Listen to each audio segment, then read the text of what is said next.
In other news, Australia has become the first country in the world to ban social media for children under the age of 16. Anthony Albanese hailing the move, calling it a proud day to be Australia's Prime Minister. This will make an enormous difference. It is one of the biggest social and cultural changes that our nation has faced. It's a profound reform which will continue to reverberate around the world in coming months to assist not just this generation but generations to come. Now, 10 platforms have been ordered to block children from today or face a fine of up to $33 million. They include major tech players such as Meta, X, YouTube and TikTok. Meta, which owns Facebook and Instagram, says the under-16 ban will send young people to less regulated platforms and in turn make them less safe. X says the move is not the platform's choice but will comply with Australian law. YouTube slammed the ban a week ago, warning it will make Australian children less safe on its platform. TikTok said the changes could be upsetting for users, but stressed the importance of complying with Australian regulations. The new ban is expected to have global implications as countries worldwide weigh similar moves to tackle harm reduction online. But some teenagers say they don't believe it should be up to governments to enforce such a rule.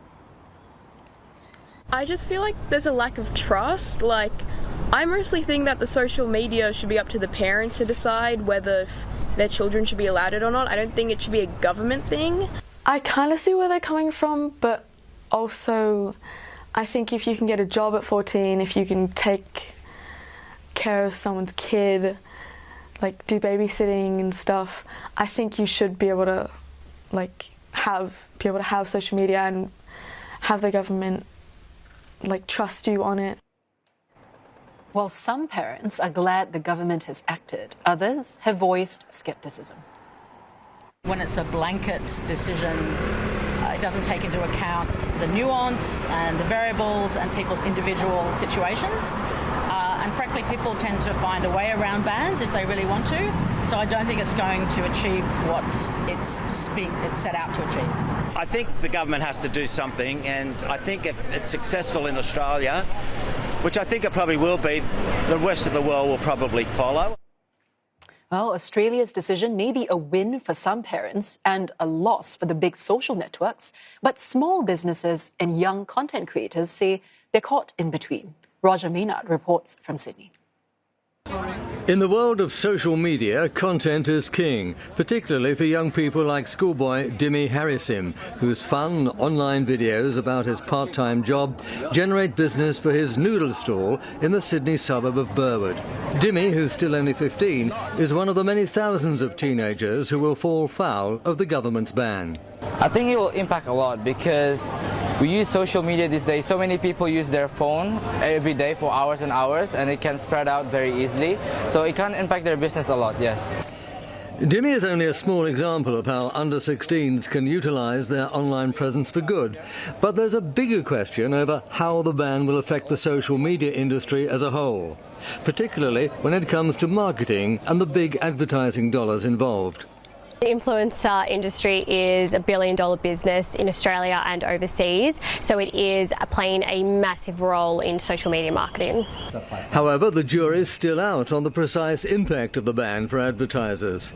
Alex Reid, who is co-founder of one of Australia's leading creator management agencies, supplies influencers and content creators to big commercial brands, and he's doubtful about the impact on the youth market. Most advertisers aren't trying to reach under 16, so for a lot of advertisers, nothing's really going to change. But I think what is going to be the sore point here is Australians are really creative people, and globally, a lot of big creators come out of Australia. Australian way of life is interesting. A lot of globally, people want to see what Australia does. Taking this opportunity away from kids to be creators in 2025 seems like the wrong move. We want to empower kids to create content because then they can go on and create huge businesses, and this is what kids want to do. Then there's the more altruistic element of social media. Olympic diver Sam Fricker uses his online presence to support charities and environmental causes. Although he's not directly affected by the government ban, he still has his concerns.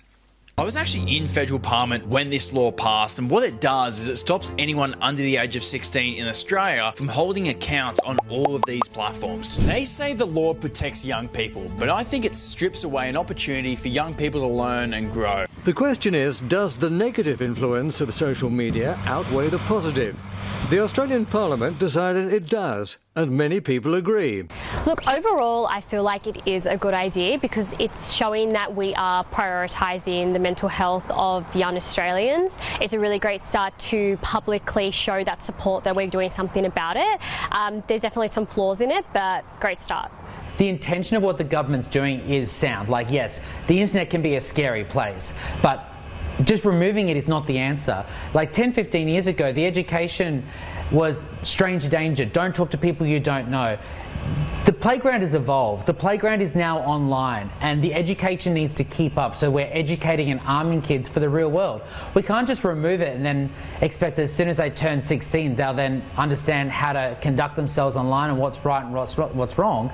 Kids learn through experiences and education. In the final analysis, Australia is entering uncharted territory. No one really knows what the wider effects of this ban will be. But one thing is certain, the rest of the world will be monitoring developments with interest as other governments consider whether or not to follow Australia's example. Roger Maynard, CNA, Sydney.